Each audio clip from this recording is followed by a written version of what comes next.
ये कहानी है माधव नगर के राघव की। राघव ठंडियों में चादर बेचने का काम किया करता था।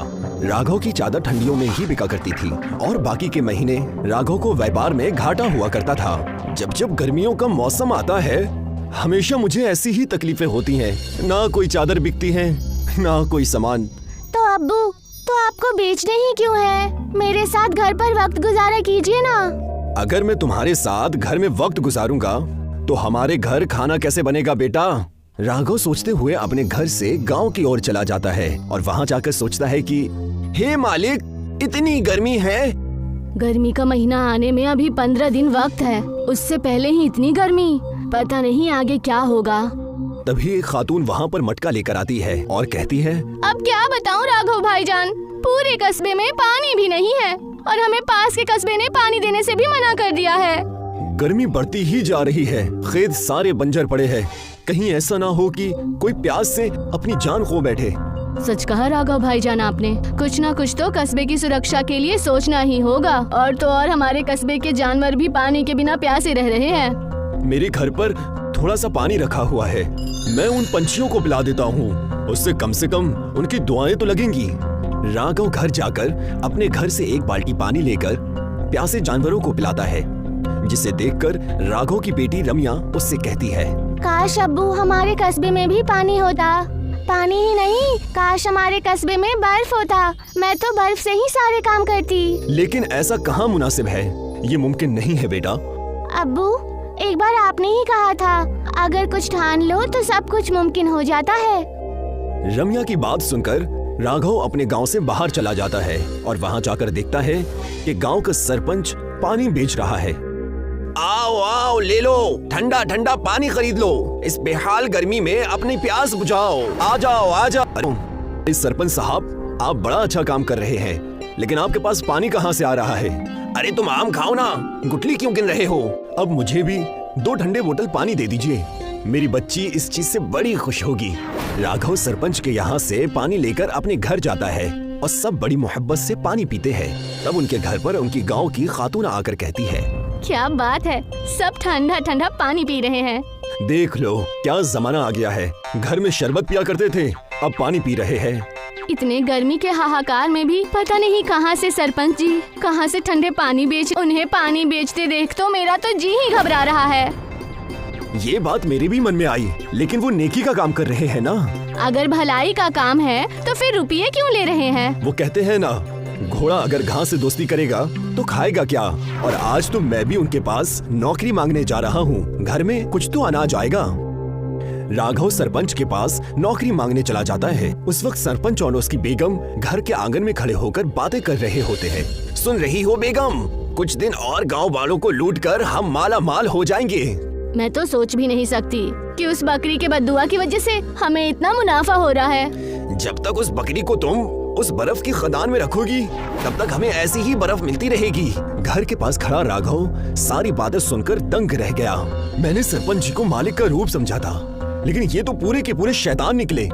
मुझे ये सारा माजरा समझना पड़ेगा, आखिर ये बर्फ की खदान है क्या? अगले दिन सुबह होते ही राघव सरपंच जी का पीछा करने लगा और देखा सरपंच जी एक जंगल से होता हुआ एक बड़ी सी गुफा की ओर जा रहा है, जहाँ से बकरी की मिमियाने की आवाज आ रही है। ये बकरी की आवाज कैसी? कहीं ये वही बकरी तो नहीं जिसके बारे में सरपंच जी सरपंच बात कर रहे थे? सरपंच बर्फ की खदान में जा चुका था। राघव भी उनका पीछा करते हुए अंदर चला गया और वहाँ जाकर देखा कि बकरी ठंड की वजह से बुरी कांप रही थी। तुम चाहे जितना भी मिमिया लो, मैं तुम्हें बाहर नहीं निकालने वाला। तुम अंदर हो, इसी वजह से हम बाहर मजे मार रहे हैं। ये क्या हाल कर रखा है आपने सरपंच जी? मैं आपकी सारी बातें जान गया। उस बकरी को छोड़ दीजिए, वरना मैं पूरे गांव को ये सारी बातें बता दूंगा। रुक जाओ राघव, ऐसा मत करना, पहले मेरी बातें तो सुन लो, तब तुम्हें जो करना होगा वो करना। तब जाकर सरपंच ने उसको पूरी बातें बताई। मैं और मेरी पत्नी एक बार जंगल में जा रहे थे, तब एक साधु बाबा इस बकरी को लेकर खड़े थे। बेटा, मेरी बकरी प्यास से जूझ रही है, क्या तुम इसे पानी पिलाओगे? जी ये लीजिए, लेकिन मेरे पास बस थोड़ा ही सा पानी बचा है। बेटा, तुम्हारे पास जितना है उतना ही पिला दो, कोई बात नहीं।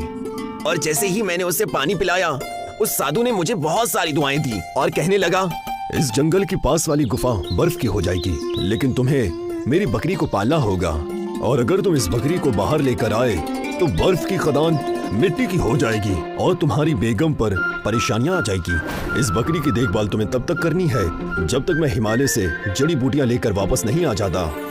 इतना कहकर वो साधु बाबा वहां से गायब हो गए। सरपंच की बात सुनकर राघव भी सहम गया और सरपंच से कहने लगा, ये आप क्या कर रहे हैं? इस बकरी की जान बचानी होगी। ज्यादा दिन बर्फ में रहने से तो उसकी जान जा सकती है। उसे बाहर ले चलिए। नहीं, ऐसा मत करो, मेरी बेगम की जान खतरे में आ जाएगी। मैं तुम्हारी एक नहीं सुनने वाला, मुझे ले जाने दो इसे। राघव सरपंच को धक्का देकर उस बकरी को बाहर लेकर चला गया। जैसे ही राघव बाहर गया, पूरी बर्फ की खदान मिट्टी की हो गई। ठंड के कारण बकरी कांप रही थी। राघव ने उसे धूप में खड़ा किया ताकि उसे गर्मी लगे, और जैसे ही बकरी को गर्म हवा लगी, बकरी खुद से कहने लगी, मैं राघव, मुझे बचाने के लिए शुक्रिया। मैं एक मायावी बकरी हूँ, तुमने मुझे बचाया, इसलिए मैं तुम्हारी एक मुराद पूरी कर रही हूँ। तुम बोल कैसे रही हो और तुम्हें मेरा नाम कैसे पता है?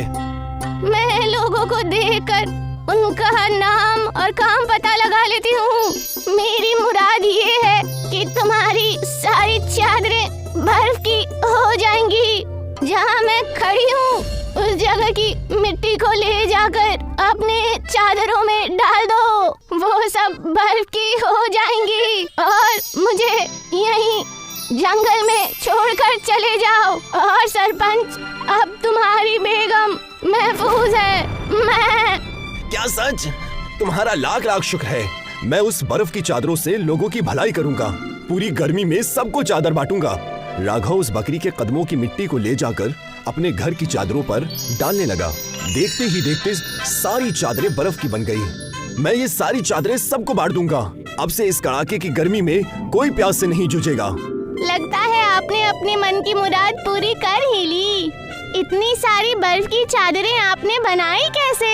ये एक जादुई चादर है जो हमेशा बर्फ की रहेगी। अरे, अब मैं इस बर्फ की चादर को लपेट कर खेलूंगी। राघव ने बर्फ की चादर पूरे गांव में बांटी। पूरे गांव से गर्मी का कहर खत्म हो गया और राघव और सरपंच खुशी खुशी रहने लगे।